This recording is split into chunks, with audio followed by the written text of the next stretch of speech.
able to catch Victor Wembanyama last night? I did.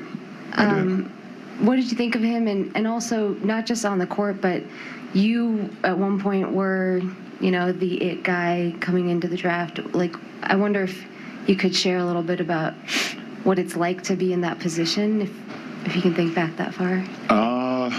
What do I think of him? I think probably the same as everybody else think. Everybody, we're labeling like this unicorn thing. Everybody's been a unicorn over the last few years, but he's more like an alien.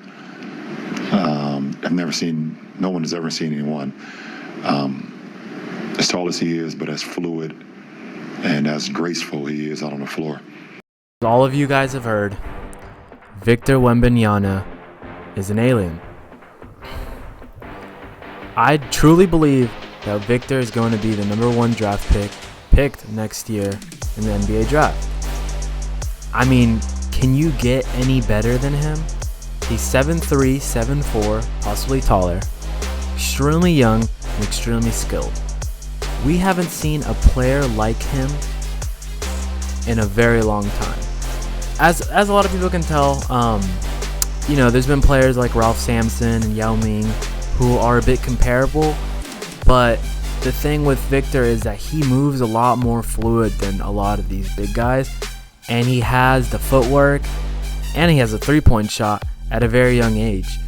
So essentially, the roof is limitless, right? Like, for him, I think he is someone who can be the next GOAT in the NBA. Is that a little bit, extreme? Yeah, of course. And all these takes are going to be extreme, but I think what you see out of Victor is a player you want and a player you got to have, and any team in the NBA would be lucky to have him. I mean, I think he'll make an immediate impact as long as he stays healthy.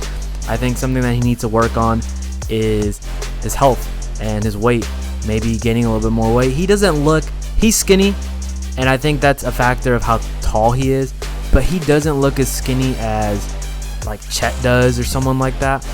And so there's a lot of optimism and a lot of hype around Victor Wembanyama.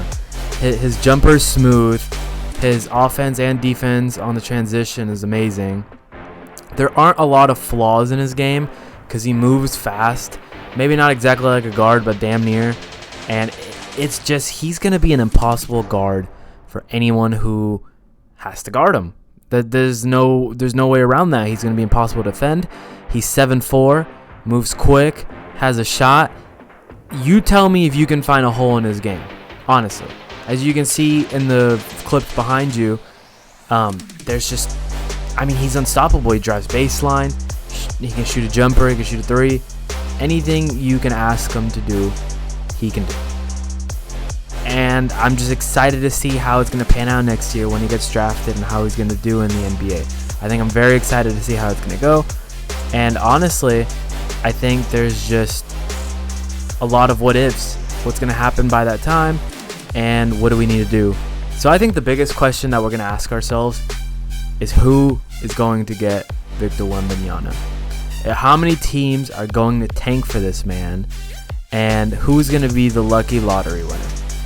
I think only time will tell, and I think it's just something that we're going to have to wait and see. But as always, guys, thank you for watching the video, and you guys take care.